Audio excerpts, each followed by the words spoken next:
بس 2 شعر سماعت فرمائیں کہ بس شرط یہی ہے کہ خمینی کی طرح ہو،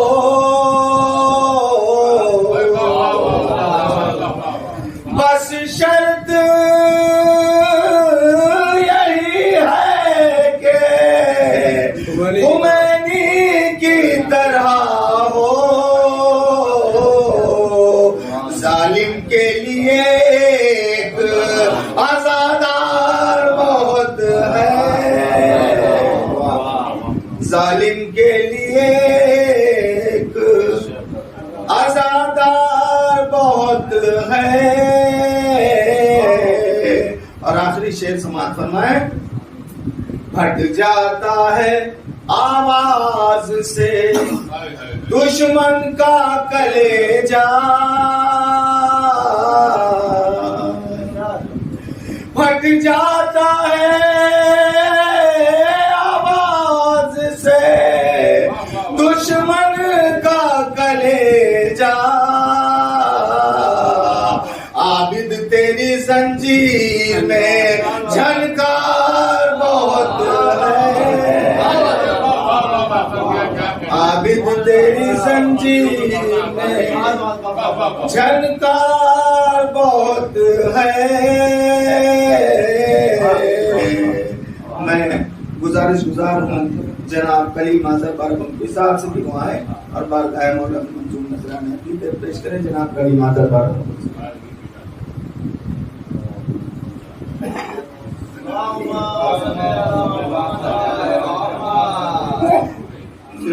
قبلہ کے حکم کی تعمیر کے لیے 4 مصرے کی زحمت دے رہا ہوں۔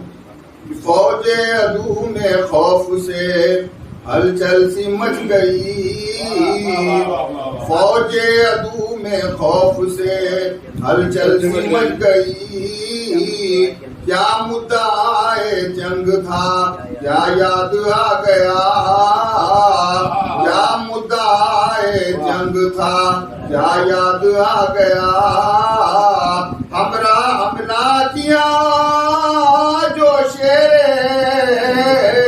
الہی کے شیر نے، ہر منکر خدا کو خدا یاد آ گیا، خدا کو کیا کہنا میں گزار جناب اجمل پوری صاحب کی دعائیں اور جناب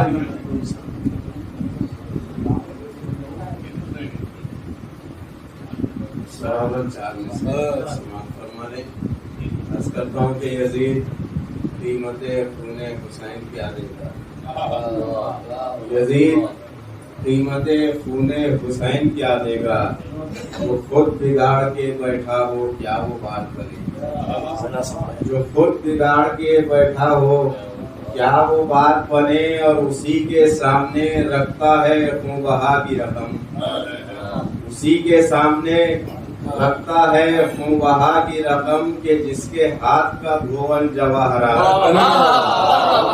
اسی کے سامنے رکھتا ہے خون بہا کی رقم، کہ جس کے ہاتھ کا دھون جواہرات۔ میں گزارش گزار ہوں جناب بشیر صدیقی صاحب سے دعائیں بارگاہ مولا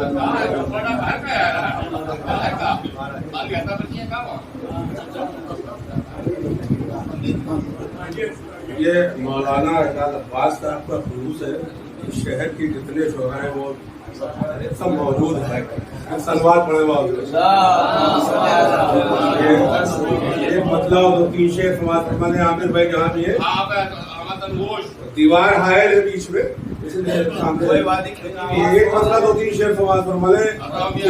شور ماتم سے فرشتوں کا بھی من زخمی ہے، شور ماتم سے فرشتوں کا بھی من زخمی ہے، نیلے سینوں کی طرح نیلا گگن زخمی ہے، نیلے سینوں کی طرح نیلا گگن زخمی ہے، باغ زہرا میں تو کلیوں کا بدن زخمی ہے، باغ زہرا میں تو کلیوں کا بدن زخمی ہے، صرف ایک پھول نہیں سارا چمن زخمی ہے، صرف ایک پھول نہیں سارا چمن زخمی ہے۔ ہاتھ کٹوا کے بھی عباس نے وہ وار کیا، ہاتھ کٹوا کے بھی عباس نے وہ وار کیا، سوچتے سوچتے ذہنوں کی تکل زخمی ہے، سوچتے سوچتے ذہنوں کی تکل زخمی ہے۔ ہاتھ کٹوا کے بھی عباس نے وہ وار کیا، سوچتے سوچتے ذہنوں کی تھکل زخمی ہے۔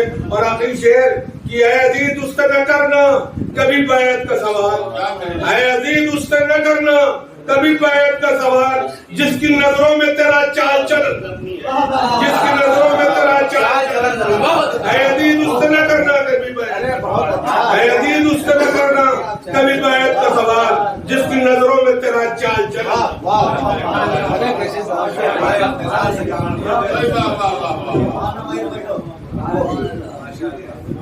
میں گزارش گزار ہوں استاد شاہد جناب ڈاکٹر مولانا صاحب سے دعائیں بارگاہ مولا منظور نذرانہ عقیدت پیش کریں، استقبال نعرے درود سے کریں۔ اللہم صل علی محمد۔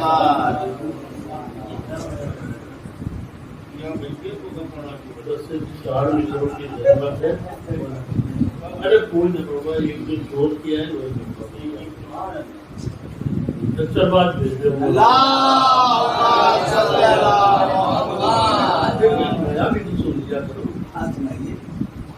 یہ ہے کہ عجب انداز ہے خود کا، عجب تدبیر کرتے ہیں، عجب انداز ہے خود کا، عجب تدبیر کرتے ہیں، قدم آزاد کرتے ہیں، زبان تنظیم کرتے ہیں،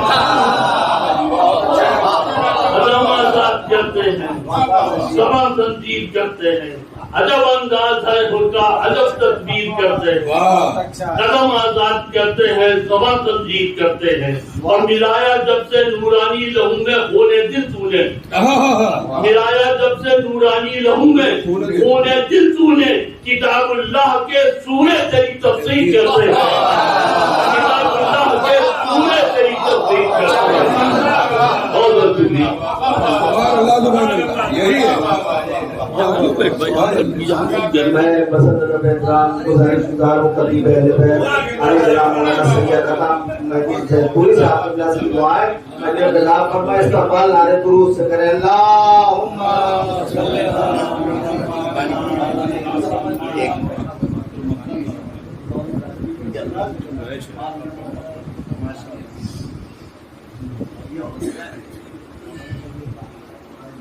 باہر بیٹھے حضرات مجلس میں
لا حول ولا قوة إلا بالله العلي العظيم.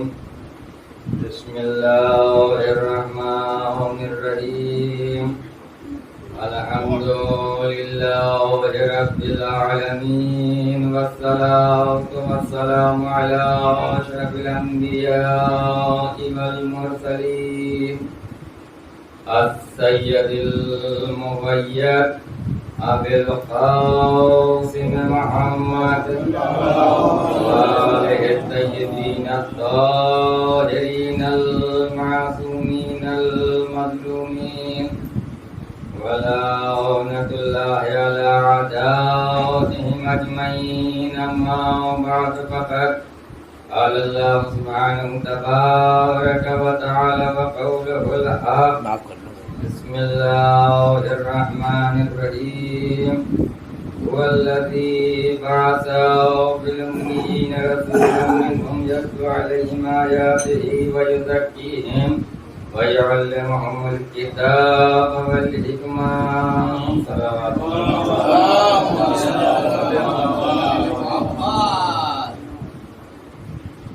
برادران ایمانی 9 بجے بیٹپور سے نکلے تھے. راستے میں کہیں گاڑی بند ہو گئی. کہیں راستہ بند تھا, ٹریکٹر کھڑا تھا. ہم سوچ رہے تھے کہ ہائی وے سے آئیں گے, جلدی پہنچ جائیں گے. یہاں اسٹیٹ بینک کے پاس پہنچے تو ٹریکٹر بیچ میں کھڑا تھا, وہ اسٹارٹ نہیں ہو رہا تھا. 15 منٹ وہاں رکے رہے. پھر جب یہاں آئے تو ایک میت نکل رہی تھی. میت والوں نے ہاتھ دے دیا کہ اب رک جائیے. قریب 40-45 منٹ اسی میں چلے گئے اور ذہنی اعتبار سے تھکاوٹ بھی ہو گئی. لہذا جو کچھ سوچ کے آیا تھا ہو سکتا ہے وہ سراہنا پیش کر سکوں, تو اس کے لیے معذرت ہے. ایک صلوات جی